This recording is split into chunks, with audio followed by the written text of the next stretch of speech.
আজ আবার তোমাদের জন্য একটা নতুন প্র্যাকটিস সেট নিয়ে এসেছি। এটা ক্লাস 11-এর যে ফার্স্ট সেমিস্টারের ভূগোলের যে সিলেবাস রয়েছে সেই সিলেবাসের উপর ভিত্তি করে প্র্যাকটিস সেটটা। তো দেখা যাক কী কী কোশ্চেন রয়েছে। বলছে জিওগ্রাফি শব্দটি প্রথম ব্যবহার করেন, জিওগ্রাফি শব্দটি প্রথম ব্যবহার করেন, এটা সঠিক উত্তর হচ্ছে এরাটোস্থেনিস। তারপর স্তম্ভ মেলাতে বলেছে। স্তম্ভতে কি রয়েছে, একদিকে ভূগোলের বিভিন্ন শাখাগুলো রয়েছে আর এইদিকে হচ্ছে এই শাখাগুলোর মূল প্রবক্তা বা জনকের কোথাও দেয়া আছে। তো প্রণালীবদ্ধ ভূগোলের যদি বলি সেটা হচ্ছে আলেকজান্ডার ভন হাম্বোল্ট। মানবীয় ভূগোল যদি বলি সেটা হচ্ছে ভিদাল দালাব্লাস। ভূমিরূপ বিদ্যা যদি বলি উইলিয়াম মরিস ডেভিস। মৃত্তিকা ভূগোল হচ্ছে ভিভি ডকুচে। তাহলে এই যে মিলটা আমরা কোথায় রয়েছে, একের সাথে বি, একের সাথে বি এর অপশানে রয়েছে, সি এর অপশানে রয়েছে। মানবীয় ভূগোল, মানবীয় ভূগোল হচ্ছে ভিদাল দালাব্লাস। দুইয়ের সাথে ডি, দুইয়ের সাথে ডি রয়েছে এর অপশানটায়, এখানে তো নেই, তাহলে সঠিক উত্তর হচ্ছে এরটা। পরের কোশ্চেন বলছে পৃথিবীর উৎপত্তি সংক্রান্ত কোন তত্ত্বে বহিরাগত নক্ষত্রের উল্লেখ আছে, বহিরাগত নক্ষত্রের উল্লেখ আছে জোয়ারি মতবাদে, যেটা জেফ্রি ও জেন্স জোয়ারি মতবাদটা দিয়েছিল। তারপর বলছে একটা বিবৃতি দেওয়া হয়েছে আর কারণ দেওয়া রয়েছে।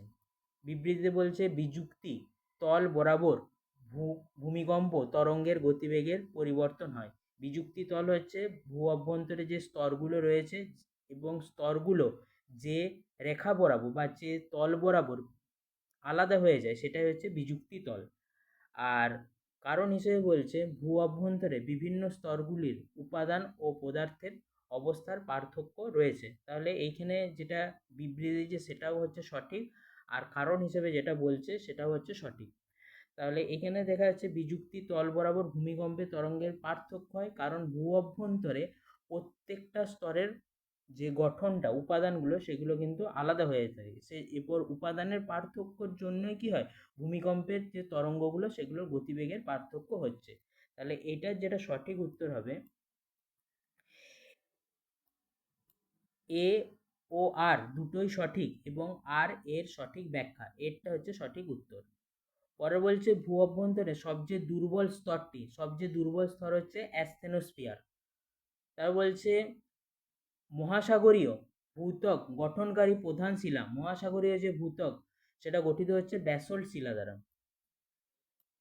তবে যে স্তূপ পর্বত সৃষ্টি হওয়ার কারণ, স্তূপ পর্বত যেটা সৃষ্টি হয় সেটা মহীভাবক আলোড়নের ফলে, মহীভাবক আলোড়ন যেখানে ভূপৃষ্ঠের উলম্ব উত্থান হয়, আর গিরিজনী যেটা ভূপৃষ্ঠের যেটা আনুভূমিক সঞ্চালন, গিরিজনী আলোড়নের ফলে আমরা ভঙ্গিল পর্বতের সৃষ্টি হয়ে থাকে। তারপর বলছে অবতল আকৃতি বিশিষ্ট আগ্নেয় উদ্ভিদকে বলা হয়, অবতল মানে হচ্ছে যে আগ্নেয় উদ্ভিদটা নিচের দিকে অবস্থান করে, মানে নিচটা বসে থাকে, সেটা হচ্ছে অবতল, অবতল উদ্ভিদ। তো অবতল যদি বলে সেটা হচ্ছে লোপলিত। অবতল থেকে মনে রাখবে লোপ পাবে ভূমিটা, যেখানে ভূমিটা নিচের দিকে থাকবে, তাহলে লোপলিত, এটা মনে রাখবে লোপ পাওয়া যেখানে ভূমিটা, সেটার জন্য এটার উত্তর হচ্ছে লোপলিত, অবতল আকৃতি বিশিষ্ট আগ্নেয় উদ্ভিদ লোপলিত। তার বলছে ভূপৃষ্ঠের একই সময়ে ভূকম্পন অনুভূত স্থানগুলিকে যোগ করলে যে কাল্পনিক রেখা পাওয়া যায় সেটা হচ্ছে হোমোসিসমাল লাইন, হোমোসিসমাল লাইন হচ্ছে, এটা হচ্ছে সঠিক উত্তর এরটা। পরে বলছে সমুদ্র তলদেশে সৃষ্ট ভূমিকম্পের মাত্রা রিক্টার স্কেলে ড্যাশ হলে বিধ্বংসী সুনামি হয়। রিক্টার স্কেলে যে মান সেটা হচ্ছে 1 থেকে 10 পর্যন্ত, তাহলে 1 থেকে 10-এর মধ্যে দেখা যাচ্ছে সবচেয়ে বেশি এটা রয়েছে সেটা হচ্ছে 7 আর 8। কারণ বিধ্বংসী বলেছে, যেহেতু এর মানটা এই অপশানগুলোর মধ্যে সবচেয়ে বেশি রয়েছে আর 1 থেকে 10-এর মধ্যে রয়েছে, তাহলে এটাই সঠিক হবে। যদি সবচেয়ে কম বলতো তাহলে কোনটা হতো, 1 আর 2, আর রিক্টার স্কেলের মান 1 থেকে 10-এর মধ্যেই হয়ে থাকে, তাহলে এটা সঠিক উত্তর হচ্ছে ডি এরটা।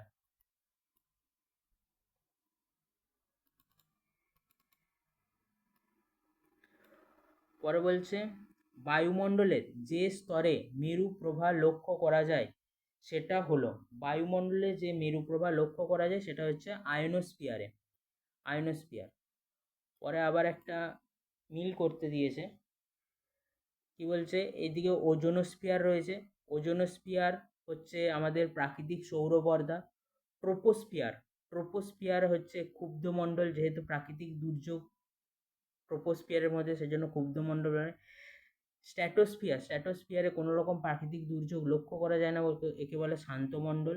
আর থার্মোস্ফিয়ার, এখানে বেতার তরঙ্গ প্রতিফলিত হয়। তাহলে এই যে মিলটা আমরা কোন অপশানে পাচ্ছি? বি এর অপশানে পাচ্ছি। তারপর বলছে যে ওজোন গ্যাসের অস্তিত্ব সর্বপ্রথম প্রমাণ করেন, ওজোন গ্যাসের যে অস্তিত্ব সর্বপ্রথম প্রমাণ করছেন স্কোনবি। এটা সঠিক উত্তর হচ্ছে এ। তা বলছে ওজোন স্তরের ক্ষয়ের মাত্রা সর্বাধিক হয় কোন ঋতুতে? এটার সঠিক উত্তর হচ্ছে ডি, বসন্তকালে। তারপরে এখানে একটা ডায়াগ্রাম দিয়েছে, ডায়াগ্রামে 1, 2, 3, 4 দিয়েছে, আর এখানে উচ্চতাগুলো দিয়েছে। এখানে বিভিন্ন গ্যাস দিয়েছে, যেমন পারমাণবিক অক্সিজেনের স্তর, হাইড্রোজেনের স্তর, আণবিক নাইট্রোজেনের স্তর, আর হিলিয়াম স্তর। এই নামগুলোই প্রত্যেকটা অপশানে আলাদা আলাদা করে দেওয়া আছে। তো আমরা জানি সবচেয়ে উপরে সেই গ্যাসটা থাকবে যেটা হচ্ছে সবচেয়ে বেশি হালকা। সবচেয়ে হালকা যদি এই দেখা যাক কোন অপশানগুলো কোনটা হয়ে থাকে, সেটা হচ্ছে হাইড্রোজেন আর হিলিয়াম। এই দুটো হচ্ছে সবচেয়ে হালকা, মানে একদম সবচেয়ে লাস্টে যে 3 আর 4-এর মধ্যে হয় হাইড্রোজেন নাহলে হিলিয়াম, এই আগে পিছু করে থাকবে। তাহলে এই যে হাইড্রোজেন হিলিয়াম পরপর কোন অপশনের মধ্যে রয়েছে? লাস্টে 3 আর 4-এর মধ্যে। এইখানে 3 আর 4-এর মধ্যে হাইড্রোজেন হিলিয়াম পরপর নেই, এইখানে হাইড্রোজেন হিলিয়াম পরপর নেই, এই অপশানে হাইড্রোজেন হিলিয়াম পরপর নেই, এই অপশানে দেখো হিলিয়াম রয়েছে, হাইড্রোজেন রয়েছে। তাহলে এটার যেটা সঠিক উত্তর হচ্ছে সেটা হচ্ছে ডি, কারণ হাইড্রোজেন আর হিলিয়াম হচ্ছে সবচেয়ে হালকা স্তর। আর এইটাই হচ্ছে একদম সর্বশেষ যে স্তর সেগুলোতে থাকবে। তাহলে প্রথমে 1 নম্বরে হচ্ছে আণবিক নাইট্রোজেন স্তর, তারপরে হচ্ছে পারমাণবিক অক্সিজেন স্তর, তারপরে হচ্ছে হিলিয়াম স্তর, তারপরে হচ্ছে হাইড্রোজেন স্তর। এটা হচ্ছে ডি উত্তর।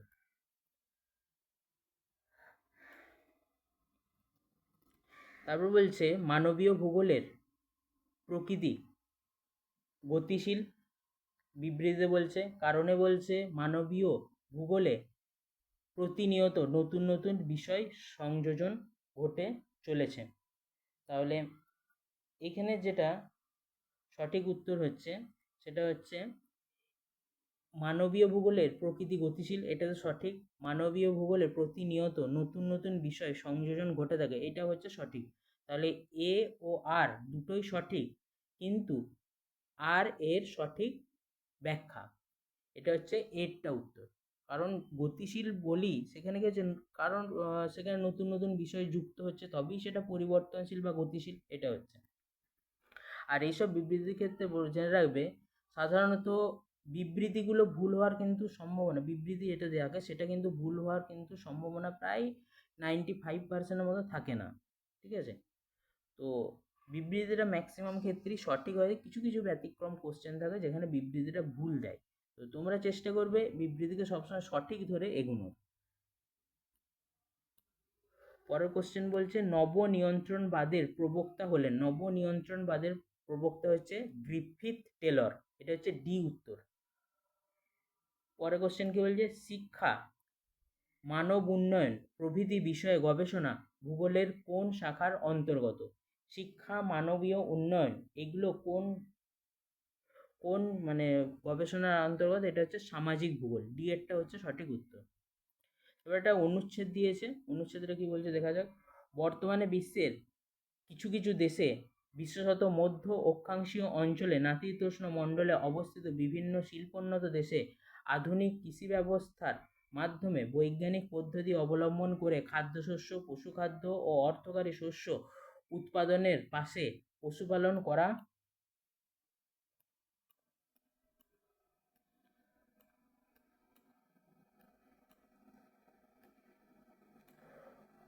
হয়ে থাকে। এই ধরনের কৃষি ব্যবস্থায় মূলত নিবিড় জীবিকা সত্তাভিত্তিক কৃষি ও বাণিজ্য কৃষির মিলিত বৈশিষ্ট্যগুলি দেখা যায়।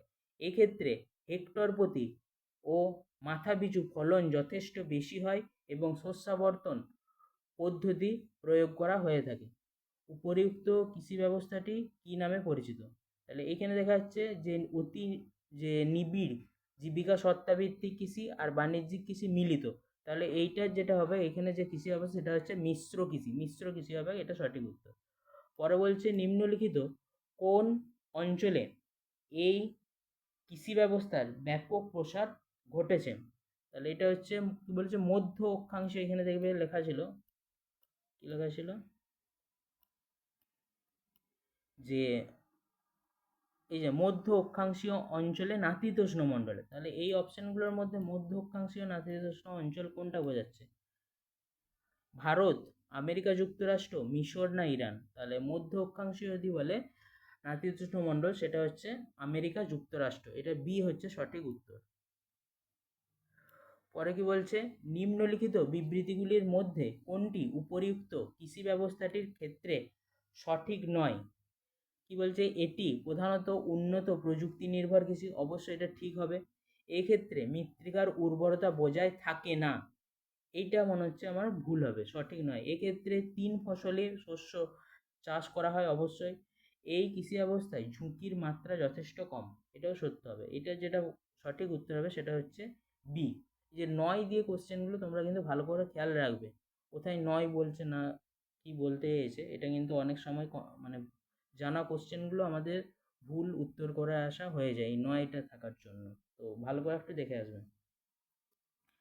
বলছে ড্যাশ অঞ্চলে পিগমি উপজাতির মানুষেরা বসবাস করে। পিগমি উপজাতি, এটা হচ্ছে কঙ্গো অরণ্য, কঙ্গো অরণ্যতে পিগমি উপজাতি লক্ষ্য করা যায়।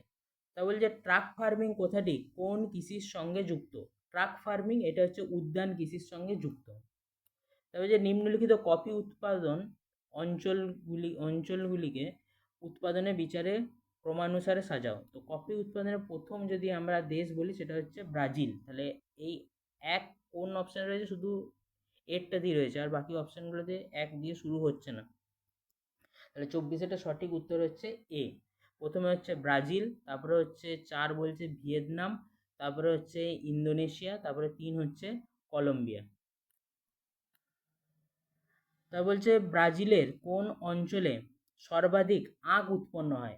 আখ সবচেয়ে বেশি উৎপন্ন হয়, এটা হচ্ছে সাও পাওলোতে। আর কফি হচ্ছে মিনাস গেরাইস, এই অঞ্চলে কফি।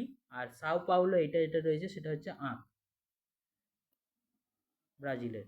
তো তারপরে দেখে খনিজ তেল ও প্রাকৃতিক গ্যাস উত্তোলনের ক্ষেত্রে উপযোগী খনন পদ্ধতি।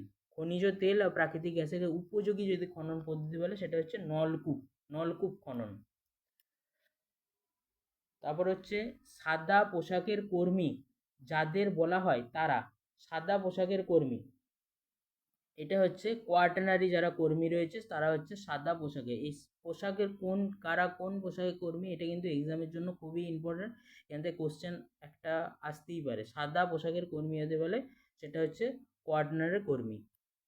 তা বলছে ভারতের মাঝখান দিয়ে বিস্তৃত হয়েছে যে প্রমাণ দ্রাঘিমা রেখাটি, এটা হচ্ছে প্রমাণ দ্রাঘিমা রেখা যদি বলে সেটা হচ্ছে 82 ডিগ্রি 30 মিনিট পূর্ব, এটা হচ্ছে বি। পূর্ব না পশ্চিমে আছে অপশানে কিন্তু ভালো করে দেখবে, 82 ডিগ্রি 30 মিনিট পূর্ব সঠিক উত্তর হবে। তা বলছে ড্যাশের সঙ্গে ভারতের আন্তর্জাতিক সীমানার বিস্তৃতি সর্বাধিক, কোন দেশের সাথে আন্তর্জাতিক সীমানার বিস্তার সর্বাধিক? এটা হচ্ছে বাংলাদেশের সাথে। তা বলছে পশ্চিমঘাট পর্বতের সর্বোচ্চ শৃঙ্গ, পশ্চিমঘাট পর্বতের যদি আমরা সর্বোচ্চ শৃঙ্গের কথা বলি সেটা হচ্ছে ভাবুলমালা হচ্ছে পশ্চিমঘাট পর্বতের সর্বোচ্চ শৃঙ্গ। তা বলছে ভারতের মানচিত্রের উত্তর থেকে দক্ষিণ দিকে ক্রমানুসারে নদীগুলি সাজাও। উত্তর থেকে দক্ষিণ, সবচেয়ে উত্তরে মহানদী থাকবে। মহানদীর পর যদি আমরা দেখি মহানদীর পর যদি আমরা দেখব সেটা হচ্ছে গোদাবরী। গোদাবরীর পর যদি আমরা দেখি সেটা হচ্ছে কৃষ্ণার পর হচ্ছে কাবেরী। তাহলে 4 1 2 3 এই যে সিকোয়েন্সটা এটা রয়েছে ডি এর অপশানে। তবে যে দক্ষিণ ভারতের শস্য ভাণ্ডার বলা হয় কোন অঞ্চলকে? এটা হচ্ছে কাবেরী নদী অববাহিকা দক্ষিণ ভারতের শস্য ভাণ্ডার বলা হয়ে থাকে।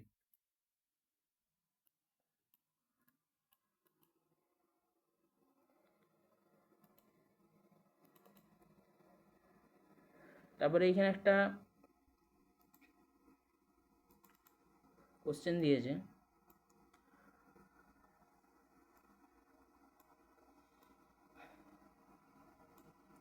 বলছে প্রদত্ত ভারতের রেখা মানচিত্রে 3টি উপকূলীয় সমভূমি 1, 2, 3 হিসেবে চিহ্নিত করা হয়েছে। প্রদত্ত উপকূলগুলির মধ্যে থেকে এই উপকূলীয় সমভূমিগুলিকে শনাক্তকরণ করো। আচ্ছা, এখানে উপকূলের কোনটা কোন উপকূল সেগুলো চিহ্নিত করতে হবে। এটা 1-এ যেটা রয়েছে সেটা হচ্ছে করমণ্ডল উপকূল, 2-এ যেটা রয়েছে সেটা হচ্ছে কোঙ্কণ উপকূল, আর 3-এ যেটা রয়েছে মালাবার। তাহলে 1-এ করমণ্ডল কোথায় রয়েছে?